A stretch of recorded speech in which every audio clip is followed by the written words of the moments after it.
नमस्कार साथियों, जय हिंद। मित्रों, RS 360 के मंच पे आपका दोस्त, आपका शुभ चिंतक नवीन शर्मा तहे दिल से आपका हार्दिक स्वागत करता है। साथियों, एक सवाल लगातार प्रश्न चिन्ह बना हुआ है कि हमको RS भर्ती के लिए कितना इंतजार और करना पड़ेगा। साथियों, यूं तो जो टेलीग्राम चैनल मेरा RS 360 है, जिसका डिस्क्रिप्शन आप इस वीडियो के बॉक्स में देख सकते हैं, समय समय पे लगातार मैंने आपको अवगत कराया है RS हो चाहे EORO की भर्ती हो, और जो मैंने खबर आपको दी या जो जानकारी मुझे मिली ऑफिशियल सोर्सेस से, वो अब तक बिल्कुल सही रही। देखिए, आज मैं बात करूंगा आपसे RS 2023 की भर्ती के बारे में। दूसरी बात करूंगा आपसे EORO के जो हमारे तकरीबन 100 से कुछ दिन ज्यादा बचे हैं, लगभग 100, इसकी क्या रणनीति हो और किन चीजों को हम पहले फोकस करें, उसकी बात भी करूंगा इसी सेशन में। लेकिन पहले मैं बात करना चाहूंगा आपसे RS 2023 की भर्ती करंट स्टेटस इसका क्या है और विलंब क्यों है, कितना इंतजार और करना पड़ेगा। साथियों, RPSC की मैदाने जंग में जब आप लोग उतरे हैं तो एक बात आप अच्छे से समझ लीजिए कि RPSC का जो फुल फॉर्म है, रास्ते में पेशेंस बहुत सारा चाहिए। रास्ते में पेशेंस बहुत सारा चाहिए। देखिए, कोई भी भर्ती हो, आपने EORO का भी देखा प्रोसेस, लास्ट ईयर से प्रोसेस चल रहा था, अभी जाके कंप्लीट हुआ और भर्ती का एग्जाम की तारीख डिक्लेयर की गई। RS का भी, जो कि आपकी अभ्यर्थना DOP से सितंबर के मंथ में भेजी गई थी, फिर RPSC ने अगले महीने स्पष्टीकरण हेतु उसको DOP कार्मिक विभाग वापस लौटाया, लेकिन अभी तक वो जवाब वहां से लौट के नहीं आया है एज ऑन डेट। मैं बात करूंगा आपसे कि करंट स्टेटस क्या है और कितना समय और लग सकता है इसी सेशन में। साथियों, सरकारी सिस्टम में जब आप SDM या जब आप RS के किसी पद पर जाएंगे, आप देखेंगे एक प्रक्रिया का पालन होता है, फाइल चलती है, स्पष्टीकरण मांगा जाता है, और जब वो प्रक्रिया समाप्त होती है उसके बाद आपका फाइनल आउटपुट या आउटकम निकलता है। तो RPSC भी एक तरह से आपका सरकारी सिस्टम ही है, सरकारी तंत्र ही है, जो ब्यूरोक्रेट्स वहां पे काम कर रहे हैं।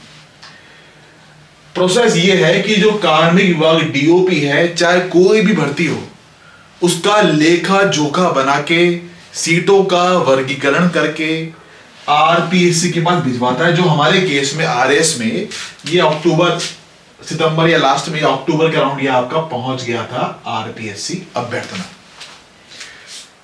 जब RPSC अभ्यर्थना पहुंचती है तो RPSC क्या करता है, उसका पूरे पेजेस जो है फाइल में उसको देखता है। ये भी देखता है कि नियम अनुसार जो राजस्थान की हमारी अधीनस्थ सेवा नियम है, क्या उसके अनुसार सब चीजें ठीक है, कोई क्लैरिफिकेशन तो नहीं मांगना, तकनीकी तौर पे सब मामला ठीक है क्या। यदि उसको लगता है कि तकनीकी पहलू में कुछ दिक्कतें हैं, सीटों का वर्गीकरण जो कैटेगरी वाइज किया गया है उसमें कुछ प्रॉब्लम है, या किसी भी तरह से कोई स्पष्टीकरण चाहिए, तो वो संबंधित विभाग को, जो हमारे केस में यहाँ पे DOP कार्मिक विभाग है, उसके बाद वो चिट्ठी वापस पहुंचा देता है। फिर वो कार्मिक विभाग उसका स्पष्टीकरण दोबारा से जब करेगा सॉल्व, तो ये मुद्दा पहुंचेगा दोबारा से आपका RPSC के पास, और RPSC भी 15-20 दिन का समय लेके विज्ञापन जारी कर देता है।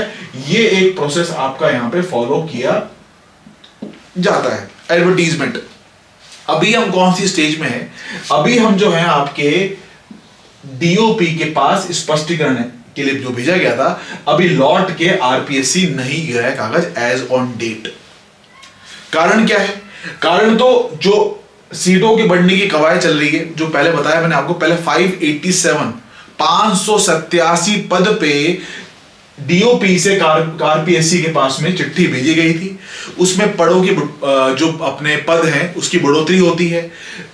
पद बढ़ने की प्रक्रिया सेपरेट है। फाइनेंस मिनिस्ट्री, DOP अपने आप नहीं कर सकता, फाइनेंस मिनिस्ट्री भेजना पड़ता है, और जो फाइनेंस मिनिस्ट्री है उसके वित्तीय अनुमोदन या फाइनेंशियल अप्रूवल के बाद में ही सीट बढ़ती है। ये प्रोसेस है पूरा। तो अभी तक तो नहीं आया है। मेरी बात RPSC से लेटेस्ट अभी हुई थी फ्राइडे को, तो वहां पे उनका ये इनपुट उन्होंने दिया कि जैसे ही ये पहुंचता है स्पष्टीकरण हम 15 से 20 दिन में भर्ती निकाल देंगे। लेकिन मुझे क्या लगता है साथियों, और डीओपी से मेरी बातचीत हुई तो डीओपी में जो कर्मचारी उनका कहना यह है कि अंतिम चरण में है, ये जो पेपर है अंतिम चरण में है, प्रक्रिया का लास्ट स्टेज है, हम जल्द ही भिजवाएंगे आरपीएससी के पास में। लेकिन एक बात साफ साफ समझ में आ रही है, अगर आपने 2018 जब भाजपा सरकार थी उसमें आरएस और तमाम भर्तियों को देखा हो तो एक चीज एकदम ट्रांसपेरेंट क्लियर है कि चुनावी साल और बजट घोषणा उस टाइम पे भी मार्च में और अप्रैल में 2018 में भर्तियों की बाढ़ आई थी। ऐसी भर्तियों के बारे में भी विज्ञप्ति जारी हुई थी जो 7-8 साल से नहीं आई है। इस बार भी ऐसा ही कुछ है। गहलोत साहब कई बार कह चुके हैं चुनावी साल है और बजट घोषणा में हम उन भर्तियों को लेकर आएंगे जो अभी तक जिनके पद रिक्त पड़े हैं या उन पे कभी एग्जाम नहीं हुआ हालिया 4-5 सालों में। तो ये तो पूरी संभावना दिख रही है। और मुझे भी ऐसा लगता है कि जो बजट है अपना, जो अखबारों में या अपने प्रिंट मीडिया में या इलेक्ट्रॉनिक मीडिया में जो जानकारी मिल रही है उसके अनुसार आपका फरवरी के सेकंड वीक में बजट आने की बहुत संभावना है। और यकीनन आरएस भर्ती का नाम भी उसमें रहेगा, उस घोषणा में उसका नाम भी रहेगा।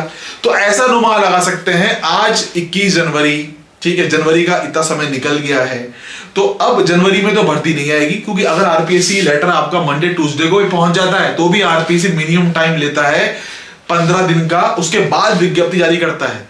तो फरवरी में संभावना इसकी प्रबल दिख रही है।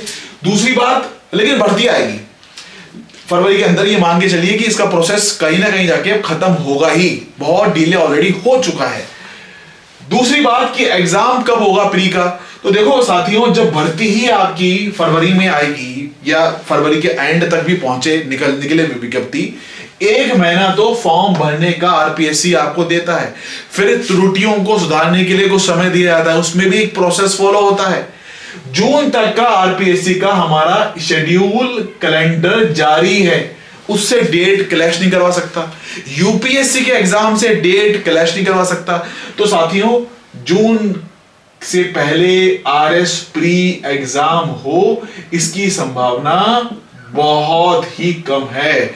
जब तक सरकार का एक्स्ट्रा प्रेशर ना हो, मुझे नहीं लगता कि जून से पहले प्री एग्जाम हो पाएगा।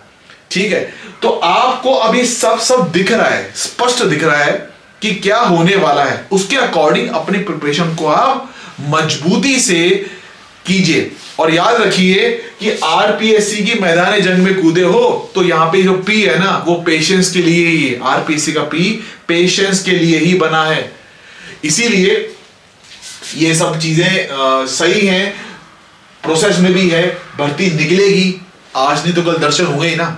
और मैं खुद आरपीएससी में मेरा जाना हुआ तो मैं आपको सटीक इनपुट यहां से भी दे दूंगा वापस। तो तैयारी कीजिए। और अभी हम बात करते हैं ईओआरओ के जो आखिरी के अपने 100 के लगभग दिन बचे हैं, उसमें क्या चीजों को पहले फोकस करना चाहिए ताकि हम मैक्सिमम बेनिफिट वहां पे ले सके। साथियों, अब ईओआरओ की बात कर लेते हैं। ईओआरओ की भर्ती 7 साल बाद आई है, गोल्डन अपॉर्चुनिटी है और समय आपकी परीक्षा में 14 मई, लगभग 100 से कुछ थोड़े से दिन ज्यादा बचे हैं। ज्यादा टाइम नहीं है, हर दिन बेश कीमती है। जहां तक रणनीति की बात है या स्ट्रेटजी की बात है, आप सोचें या मैं सोचूं कि किसी यूपीएससी टॉपर या आरएस टॉपर या किसी भी एग्जाम के टॉपर की स्ट्रेटजी को फॉलो करने से ऐसा कोई जरूरी नहीं है, ऐसा कोई यूनिवर्सल फॉर्मूला नहीं है कि आप भी टॉपर बन जाएं। क्योंकि जिस इंसान ने जो रणनीति बनाई होती है वो अपनी स्थितियों के अनुसार, जिस सब्जेक्ट में उसकी कमांड है उसके अनुसार उसको टाइम को कैसे मैनेज करना है वो नाप तोल के बनाई होती है। तो इसीलिए रणनीति स्वयं के अनुसार, इंडिविजुअल के अनुसार बननी चाहिए। मान लीजिए आपका सब्जेक्ट पॉलिटी स्ट्रांग है तो आपको उसमें कम टाइम देने की आवश्यकता है, किसी दूसरे कैंडिडेट का पॉलिटी वीक है उसको पॉलिटी में ज्यादा टाइम देना पड़ेगा। तो थोड़ा सा इन चीजों का ध्यान रखना है।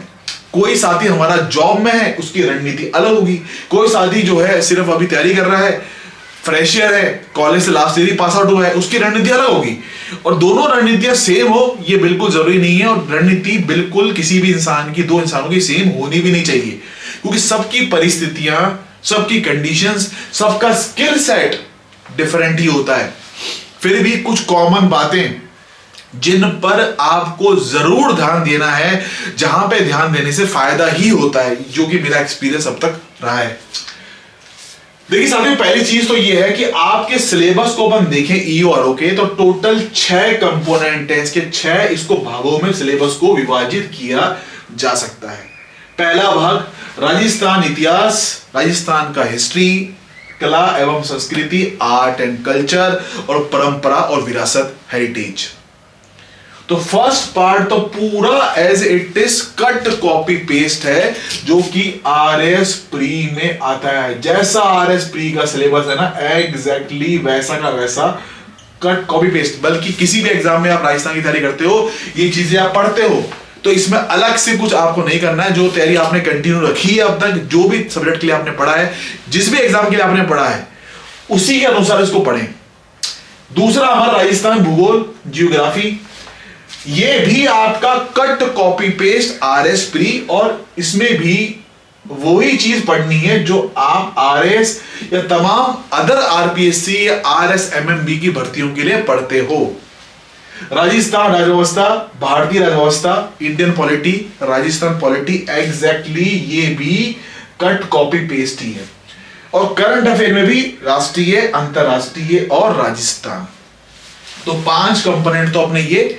छठा कंपोनेंट अपना पार्ट बी। पार्ट बी को मैंने अलग से इसलिए लिखा है क्योंकि पार्ट बी राजस्थान के किसी भी एग्जाम में ईओआरओ को छोड़ के नहीं आता। ये म्युनिसिपैलिटी एक्ट जो आप पढ़ रहे हो, या जो आप तमाम योजनाएं पढ़ रहे हो, या 3 नियम जो पढ़ रहे हो सिलेबस में अपने पार्ट बी के दिए हुए हैं, वो किसी और एग्जाम में आपके नहीं आते, सिर्फ इस ही पेपर में है। तो इस पर विशेष ध्यान देने की आवश्यकता है। 40 नंबर का सवाल है, तो 40 में से कम साथियों, कम से कम आपको 35 प्लस लाने की कोशिश करनी चाहिए, क्योंकि ये पेपर ऑब्जेक्टिव है।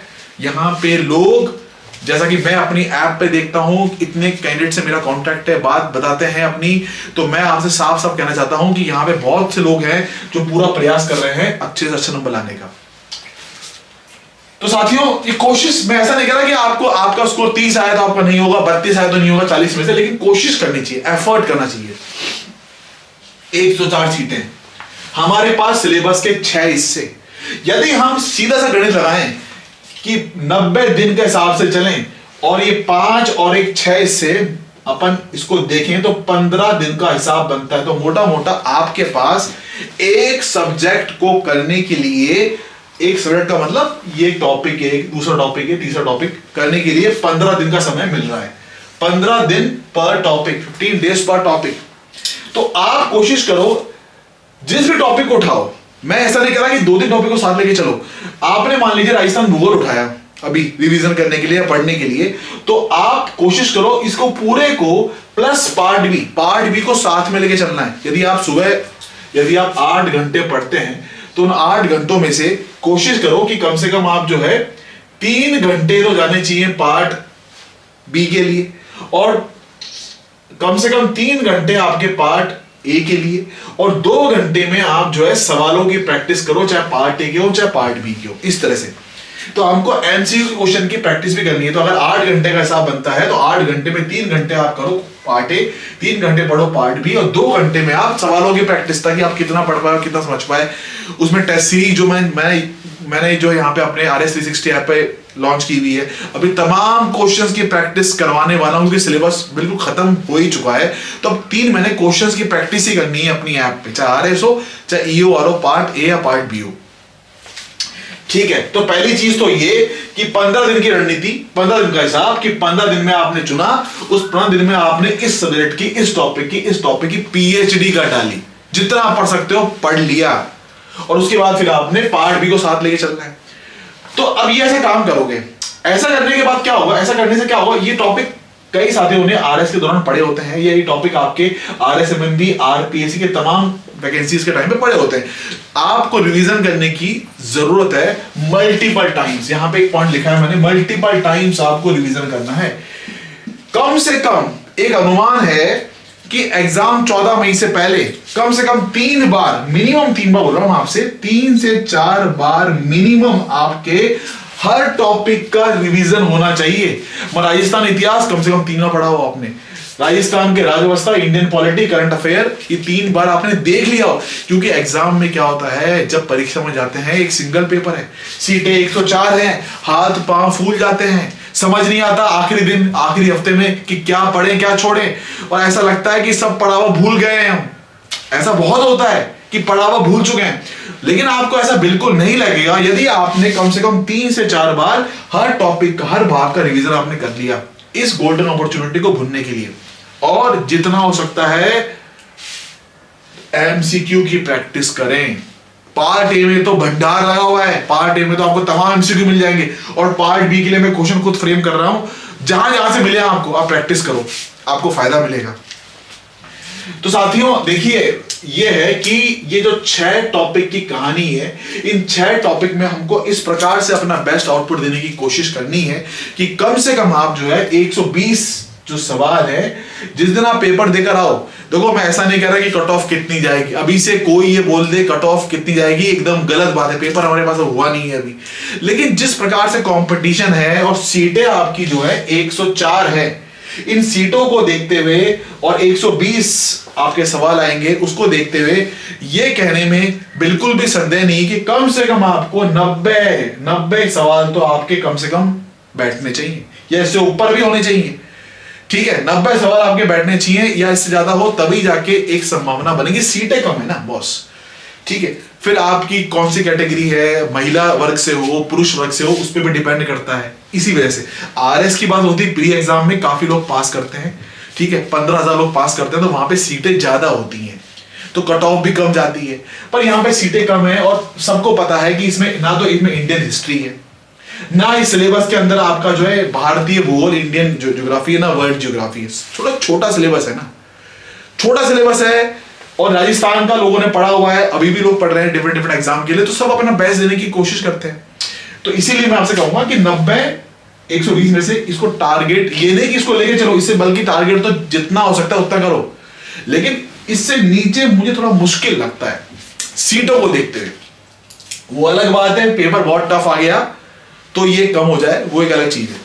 तो ये चीज, अब एक बात और बोलना चाहूंगा आपसे कि जो हमारी एसआई की भर्ती के लोग पूछते हैं, तो एसआई का भी बिगुल बजेगा, बिल्कुल बजेगा, एसआई का भी बिल्कुल बजेगा।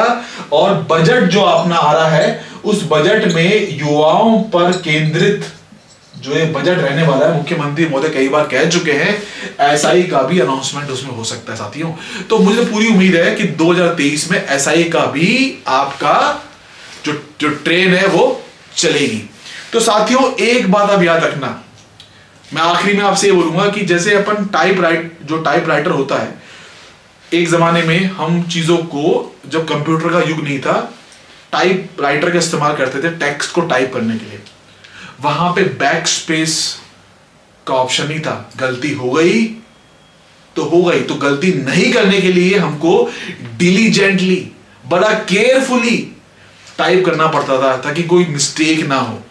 वो तीर कमान से निकल गया ना तो वापस नहीं आता। अभी तो कंप्यूटर का युग है, लैपटॉप पे आपको आपने बैक स्पेस दबाया, डिलीट दबाया, दोबारा से टाइप कर दिया, पर उस समय ऐसा नहीं था। ये भर्ती ऐसी ही है, ईओ आरओ वाली भर्ती, एक बार आपने मिस्टेक कर दी, अगर सवाल गलत हो गया या तैयारी ढंग से नहीं करी, दोबारा चांस कई सालों तक नहीं मिलने वाला। तो ये चीज है।